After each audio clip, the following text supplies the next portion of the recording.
తెలుగు రాజ్యం ఛానల్ చూస్తున్నారా?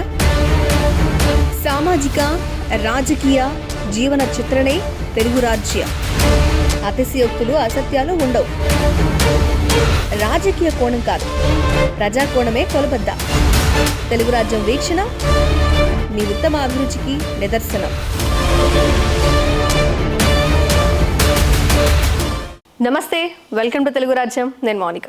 శ్రీకాంత్ గారు నమస్తే. నమస్తే. విశాఖ లోక్సభలో జరుగుతోంది ఏంటి అనే టాపిక్ మాట్లాడవలసిన టైం వచ్చింది. ఒక పక్క ఝాన్సీ గారు, ఇంకో పక్క భరత్ గారు ఎట్టి పరిస్థితుల్లో గెలుస్తారు అని బాలకృష్ణ గారి అల్లుడిని తీసుకొచ్చి అక్కడ పెట్టారు. అండ్ వాళ్ళ తాతగారికి వాళ్ళకి ఉన్న పేరు సేమ్, మనోడు కూడా తెచ్చుకుంటారనే ఫీల్ అయితే కంటిన్యూ అయింది కదా.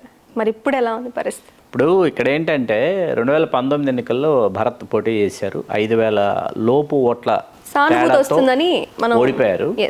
ఓడిపోయింది, సానుభూతి వస్తుంది. అట్లాగే బాలకృష్ణ గారి చిన్నల్లుడు కావడంతో చంద్రబాబు నాయుడు గారు కూడా కాదనలేక ఖచ్చితంగా కేటాయించాల్సి వచ్చింది. వాస్తవానికి ఇది వ్యూహాత్మకంగా ఆ స్థానం ఏంటంటే స్థానికేతర వివాదం అక్కడ కొనసాగుతూ వస్తోంది.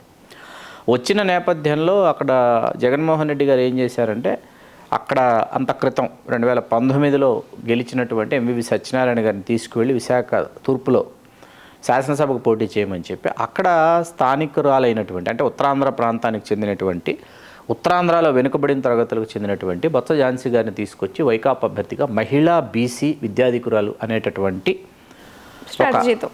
వ్యూహంతో వాళ్ళు ముందుకొచ్చి అభ్యర్థిని ప్రకటించారు. ప్రకటించిన తర్వాత ఇక్కడ ఏమైందంటే జీవీఎల్ నరసింహారావు గారు పోటీలో ఉంటారని అందరూ భావించారు. వారేంటంటే బలమైనటువంటి బ్రాహ్మణ సామాజిక వర్గం, విశాఖ లోక్సభ నియోజకవర్గ పరిధిలో కూడా చెప్పుకోదగ్గ సంఖ్యలో ఓటర్లు ఉన్నారు. అంత క్రితం ఎందుకంటే మనకి ద్రోణంరాజు సత్యనారాయణ గారు కావచ్చు, తెన్నేటి విశ్వనాథం గారు కావచ్చు, భాటం శ్రీరామ్మూర్తి గారు కావచ్చు, ఇట్లా బ్రాహ్మణ సామాజిక వర్గం నుంచి విశాఖ లోక్సభలో ప్రాతినిధ్యం వహించినటువంటి వారు ఉన్నారు. కాబట్టి జీవీఎల్ నరసింహారావు గారు ఆశించారు. అక్కడ ఒక నివాసాన్ని ఏర్పాటు చేసుకున్నారు. వైజాగ్ అంతా కూడా భారతీయ జనతా పార్టీని బలోపేతం చేసే దిశగా వారు కొనసాగారు. ఇవన్నీ జరిగినాయి. జరిగిన తర్వాత ఏమైందంటే వారిని కాదని పక్కన పెట్టి, ఇది మా సంప్రదాయ స్థానం, మా సామాజిక వర్గానికి, మా కుటుంబ సభ్యునికి మేము కేటాయించుకుంటున్నాం అని చెప్పి వీళ్ళు కేటాయించేశారు. కేటాయించేసిన తర్వాత ఏమైందంటే విశాఖ లోక్సభ పరిధిలో Visakha south, Visakha north, Visakha east, Visakha west, ఈ 4 పోగా గాజువాక, భీమిలి, శృంగవరపుకోట 3 వస్తాయి. శృంగవరపుకోటలో ఏమైందంటే ఎన్ఆర్ఐ గొంపకృష్ణను తీసుకొచ్చి నీకు ఇచ్చేస్తున్నామని చెప్పి, అది కొప్పులవేలకి ప్రాధాన్యత కలిగినటువంటి నియోజకవర్గం. అతన్ని కాదని కోళ్ళ లలిత్ కుమార్ గారిని కొనసాగించేటప్పటికి గొంపకృష్ణ గారు ఇప్పుడు స్వతంత్ర అభ్యర్థిగా అక్కడ పోటీ చేస్తున్నారు. సరే, అదొక వ్యవహారం పక్కన పెడితే, భీమిలి దాదాపు 11th అవర్ వరకు కూడా భీమిలి అభ్యర్థిని తెలుగుదేశం ప్రకటించలేదు. జనసేన కేటాయిస్తుందని, జనసేన కాదని, లేదు జనసేన తరఫున మరొక అభ్యర్థి ఉంటారని, లేదు తెలుగుదేశం నుంచి అభ్యర్థి ఉంటారని, ఇట్లా రకరకాల ఈక్వేషన్స్ మారిపోయిన తర్వాత మీకు ఏంటంటే భరత్ పట్టుబట్టి గంటా శ్రీనివాసరావు గారు ఉండాలని గంటా శ్రీనివాసరావు గారిని బరిలోకి తీసుకొచ్చింది భరతే భీమిలిలోకి. అది భీమిలి సంగతి అట్లా మనం పక్కన పెడితే ఎస్కోట, భీమిలి అయిపోయిన తర్వాత గాజువాక వచ్చేటప్పటికి పల్లా శ్రీనివాస్ యాదవ్ వర్సెస్ గుడివాడ అమర్నాథ్, అది కొనసాగుతూ ఉంది. పల్లా శ్రీనివాస్ యాదవ్. విశాఖ సౌత్లో ఏమైంది, జనసేనకి కేటాయించారు. జనసేన నుంచి వంశీకృష్ణ శ్రీనివాస్ యాదవ్ పోటీలో ఉన్నాడు. అవతల అభ్యర్థి ఎవరు, అంత క్రితం తెలుగుదేశంలో గెలిచి వైకాపాలో చేరిన వాసుపల్లి గణేష్ కుమార్, మత్స్యకార సామాజిక వర్గం. మత్స్యకారులు విపరీతంగా విశేషంగా ఉన్నారు. తూర్పుకు వచ్చేటప్పటికి రామకృష్ణబాబు గారు 3 సార్లు గెలిచారు. 4వసారి ఆయన కొనసాగుతున్నటువంటి పరిస్థితి, పోటీలో ఉన్నారు కమ్మ సామాజిక వర్గం. నార్త్కు వచ్చేటప్పటికి బీజేపీకి కేటాయించారు. విష్ణుకుమార్ రాజు గారు అక్కడ పోటీలో ఉన్నారు. వైకాపా అక్కడ ఆధిక్యత ప్రదర్శిస్తాం. మనం వెస్ట్కి వెళ్ళేటప్పటికి ఏమైందంటే, నిన్న మొన్నటి వరకు గణబాబు గారు ఆధిక్యత ప్రదర్శిస్తూ వచ్చారు, తెలుగుదేశం సిట్టింగ్ ఎమ్మెల్యే. ప్రస్తుతం వైకాపా అభ్యర్థి ఆడార్ ఆనంద్ కుమార్, గౌర సామాజిక వర్గం, ఆయన ఆధిక్యత ప్రదర్శిస్తున్నారు. ఈ విషయాలన్నీ కాసేపు పక్కన పెడితే ఏమైపోయిందంటే, జీవీఎల్ నరసింహారావు గారికి ఈ స్థానం కేటాయించలేదని చెప్పి బ్రాహ్మణ సామాజిక వర్గం పెద్ద ఎత్తున నిరసనలు తెలియజేస్తున్నాయి. అట్లాగే తెలుగుదేశం పార్టీకి ఓటు వేయకూడదనేటటువంటి పరిస్థితుల్లోకి వెళ్ళిపోయాయి.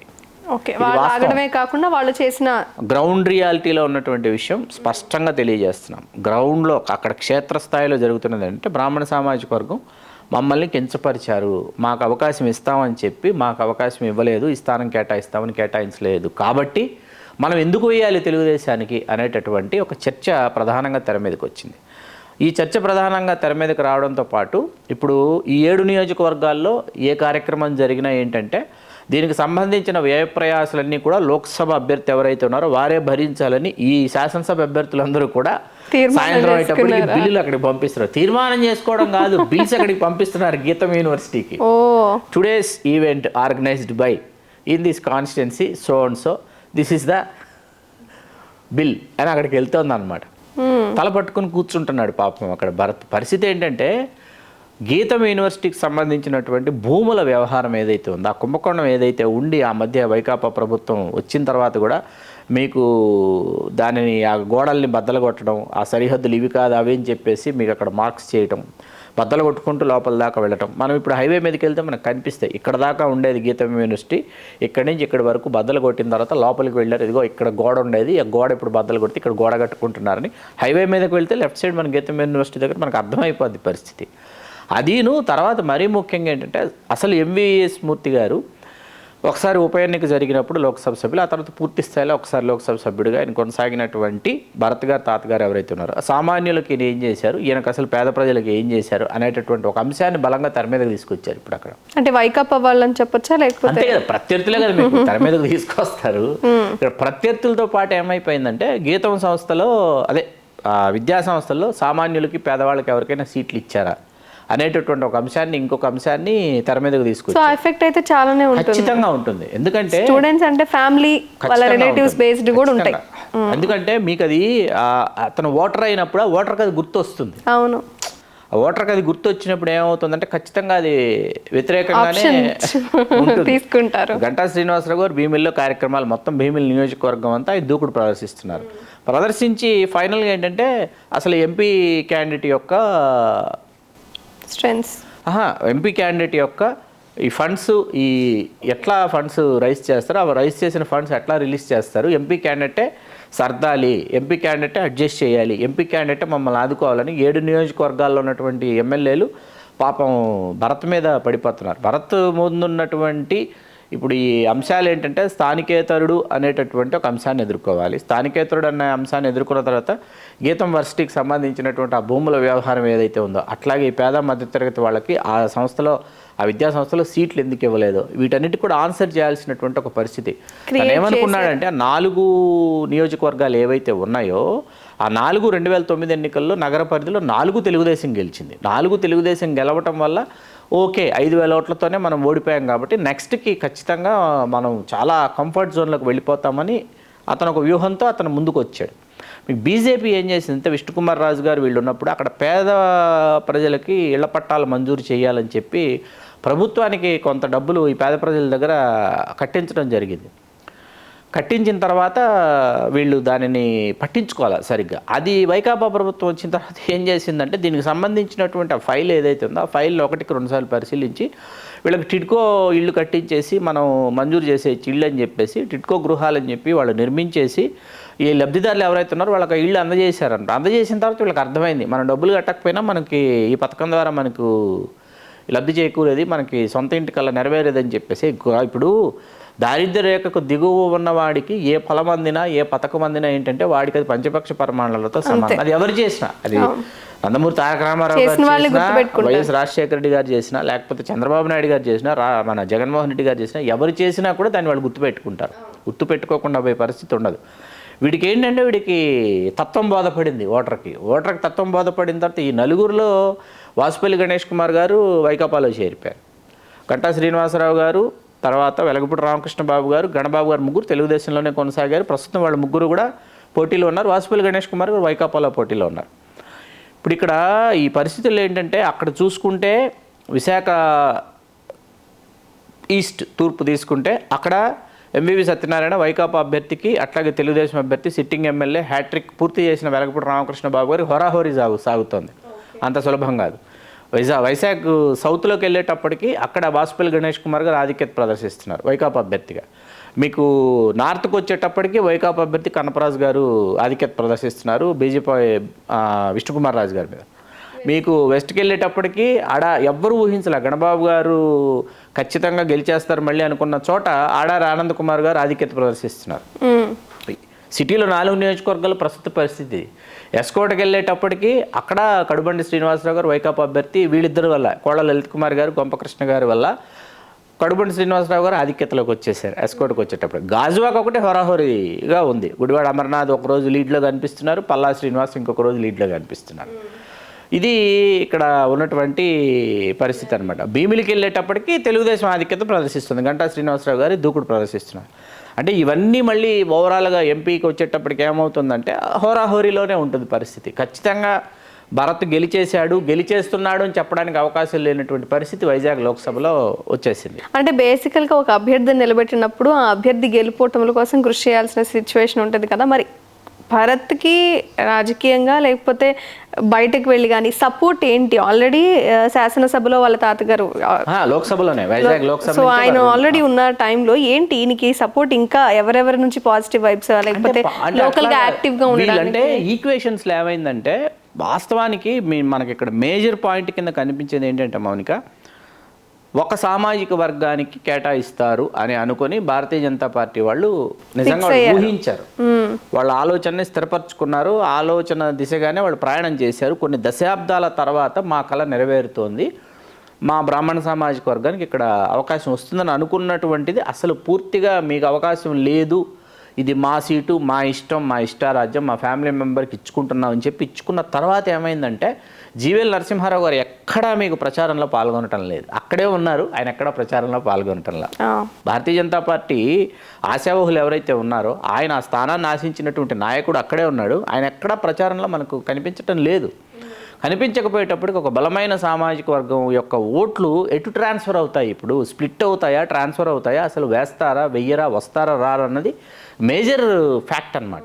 దాన్ని మనం ఎందుకంటే మీరు ఇంతకు ముందు చెప్పినట్టు బ్రాహ్మిన్స్ కి అక్కడ పట్టు ఉంది అనేది ఖచ్చితంగా ఉంది, ఉన్నారు. సో వాళ్ళే ఎక్స్పెక్ట్ చేశారు కాబట్టి ఆ నంబర్ కూడా పెద్దగా ఉండే అవకాశం ఉంది కాబట్టి ఎటు టౌన్ అవుతారనేది ఇక్కడ ఇంపార్టెంట్. మీకు 77లో ద్రోణంరాజు సత్యనారాయణ గారు విశాఖ లోక్సభ నుంచి గెలిచినటువంటి ఎంపీ బ్రాహ్మణ సామాజిక వర్గం.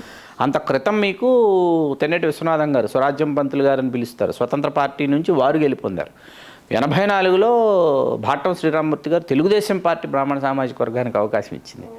ఇచ్చిన తర్వాత మొట్టమొదటిసారి ద్రోణంరాజు సత్యనారాయణ గారు అంటే ఆయన కాంగ్రెస్ రాజకీయాల్లో ఒక పెద్ద దిక్కు, ఒక తలపండినటువంటి రాజకీయ నాయకుడు.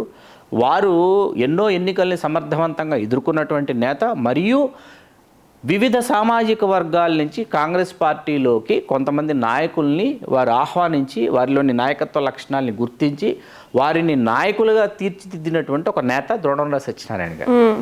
వారు ఇప్పుడు కొప్పులవేలం సామాజిక వర్గం ఉంది, పరవాడ అనే నియోజకవర్గంలో ఒక గండి బాబ్జీ అనే అతనిలో దూకుడుగా ఉన్నాడు, గండి బాబ్జీని పిక్ చేయటం. అనకాపల్లిలో గౌర సామాజిక వర్గం ఉంది, కొనతాల రామకృష్ణ అనే అతను బాగా ఉన్నాడు, నాయకత్వ లక్షణాలు ఉన్నాయి, అతన్ని పిక్ చేయటం. పెందుర్తికి వచ్చేటప్పటికే గుడివాడ గురునాథరావు అనే కాపు సామాజిక వర్గంలో ఒక షార్ప్ పర్సనాలిటీ ఉన్నాడు, ఆయన్ని పిక్ చేయటం. దిస్ కైండ్ ఆఫ్ పాలిటిక్స్ అనమాట ఎవరు ద్రోణంరాజు సత్యనారాయణ గారు చేసింది. అంటే ఒక్కొక్క సామాజిక వర్గం నుంచి అక్కడ అట్లాగే తీసుకుని వచ్చి వాళ్ళని తర్వాత వాళ్ళ నాయకులుగా తీర్చిదిద్ది వీళ్ళందరూ కూడా ఎమ్మెల్యేలు అయ్యారు. తర్వాత గుడివాడ గురునాథరావు గారు, కొనతాల రామకృష్ణ గారు లాంటి వాళ్ళు రాష్ట్ర మంత్రులు అయ్యారు. ఇది ద్రోణంరాజు సత్యనారాయణ గారు. అట్లాంటిది ద్రోణంరాజు శ్రీవాత్సవ ఈసారి అసలు పోటీలో లేడు. కానీ వైకాపా చూసింది వైజాగ్ సౌత్ నుంచి మనకి వాసుపల్లి గణేష్ కుమార్ స్థానే పోటీ చేయించాలని ఒక దశలో అనుకున్న తర్వాత ఏంటంటే మత్స్యకార సామాజిక వర్గం అధికంగా ఉండటంతో మత్స్యకారుల తర్వాత బ్రాహ్మణ సామాజిక వర్గం కనిపిస్తుంది. మత్స్యకారులకు అవకాశం ఇస్తూ ద్రోణంరాజు శ్రీవాత్సవని స్టార్ క్యాంపెయినర్గా తీసుకుంది. బ్రాహ్మణ సామాజిక వర్గానికి బాపట్ల నుంచి కోన రఘుపతి గారినే కొనసాగిస్తుంది వైకాపా. సరే, ఇది పక్కన పెడితే అసలు తెలుగుదేశంలో బ్రాహ్మణులకు చోట్లేదు, ఏ విధంగానూ లేదు. అట్లాగే భారతీయ జనతా పార్టీలో చూస్తే కూడా ఒక బ్రాహ్మణుడికి చోట్లేదు. జనసేన సంగతి తెలిసిందే, తీసుకుంది 21 స్థానాలు. లోకం మాధవ్ గారు పోటీ చేస్తున్నారు, మళ్ళీ భర్త తెలగ కప్పుకులస్తుడు. సరే, అది పక్కన పెడదాం కాసేపు. అసలు కూటమిలో పూర్తి స్థాయిలో బ్రాహ్మణ సామాజిక వర్గం నుంచి ప్రాతినిధ్యం లేదని చెప్పేసి వాళ్ళందరూ ఒక సమావేశం నిర్వహించుకున్నారు. తెలుగుదేశంలో బ్రాహ్మణులు ఎక్కడా అని చెప్పేసి వాళ్ళు కొన్ని వాళ్ళు ప్రెస్ నోట్లు రిలీజ్ చేసినటువంటి వీడియోలు రిలీజ్ చేసినటువంటి సందర్భాలు కూడా ఈ మధ్య కాలంలో కొనసాగాయి. రాజకీయంగా మేము ఇంత వెనకపాడుతనానికి గురాం. ఎందుకంటే జాతీయోద్యమ కాలం నుంచి ఆ తర్వాత 1952 నుంచి కొన్ని వరుస ఎన్నికలు తీసుకుంటే వరుస ఎన్నికల్లో 78 తర్వాత కూడా బ్రాహ్మణులు మీకు పోటీ చేసి గెలుపొందినటువంటి నేపథ్యం. పివి నరసింహారావు గారు లాంటి ఒక ముఖ్యమంత్రి, పివి నరసింహారావు గారు ప్రధానమంత్రి అయిన తర్వాత కూడా మీకు చాలామందికి ఈ విషయం తెలుసో తెలీదో 1994 ఎన్నికల్లో అప్పటి పివి నరసింహారావు గారు భారత ప్రధానిగా ఉన్నారు. వారి దగ్గర ఆంతరంగిక వ్యక్తిగత సలహాదారులుగా పత్రి వెంకట రామకృష్ణ ప్రసాద్ గారు, అంటే పివిఆర్కే ప్రసాద్ గారు ఐఏఎస్ వారు ఉన్నారు. వారు బ్రాహ్మలే. వారు టీటీడీ ఈవోగా కూడా చేసినటువంటి సీనియర్ ఐఏఎస్ ఆఫీసర్. మన ఎన్టీ రామారావు గారు ముఖ్యమంత్రిగా ఉన్నప్పుడు ప్రభుత్వ సారాయి దుకాణాల్లో ప్రభుత్వ సారాలు మీకు పాలిథిన్ కవర్లో పెట్టి అమ్మేటటువంటి ఆలోచన వారిదే, పివిఆర్కే ప్రసాదరావు గారు. దానికి అత్యద్భుతమైనటువంటి నామకరణం కూడా చేశారు. ఎన్టీ రామారావు గారు పివిఆర్కే ప్రసాద్ గారు కలిసి వారుణి వాహిని దాని పేరు. ప్రభుత్వ సారాయి పథకం పేరు వారుణి వాహిని అనమాట. సరే, ఆ పివిఆర్కే ప్రసాద్ గారు పివి నరసింహారావు గారికి ఇచ్చినటువంటి సూచన మేరకు వారిరువురు భారత ప్రధాని గారు వారి ఆంతరంగిక సలహాదారులు చర్చించుకుని 1994 ఎన్నికల్లో 294 శాసనసభ నియోజకవర్గాలకు కానీ ఉమ్మడి ఆంధ్రప్రదేశ్లో 25 మంది బ్రాహ్మణులను పోటీలో పెట్టారు. 25 శాసనసభ నియోజకవర్గాల్లో బ్రాహ్మణుల్ని అభ్యర్థులుగా నిర్ణయిస్తే కాంగ్రెస్ పార్టీలోనే ఖచ్చితంగా ఓడిపోతామంటే ఎలాగూ ఓడిపోతున్నామని వాళ్ళకి తెలుసు. ఎన్టీ రామారావు గారి ప్రభంజనంలో ఎలాగూ ఓడిపోతున్నాం కదా, ఓడిపోయేటప్పుడు గెలుపు ఏంటి ఓటమి ఏంటి, మేము పోటీ చేసాము, ఇప్పటి వరకు మేము క్రియాశీలక రాజకీయాల్లో ఉన్నామని చెప్పేసి తెలియాలి కదా సమాజానికి అని చెప్పి బ్రాహ్మణులకు 25 మందికి అవకాశం ఇచ్చినటువంటి ఎన్నిక అనమాట అది. అట్లాంటిది ఈవేళ వారి పరిస్థితి ఏంటి, ఎన్ని నియోజకవర్గాల్లో పోటీ చేస్తున్నారు. ఇప్పుడు గుంటూరు వెస్ట్ ఉంది, వెస్ట్లో బ్రాహ్మిన్స్ ఉన్నారు. విజయవాడ సెంట్రల్లో బ్రాహ్మణులు, మీకు మొన్న మల్లాది విష్ణు గారు 2019లో గెలిచారు. అట్లాగే బాపట్లలో కూడా బ్రాహ్మణులు ఉన్నారు. కోన రఘుపతి గారు, అంటే కోన ప్రభాకర్ రావు గారి వారసత్వాన్ని వారు కొనసాగిస్తున్నారు.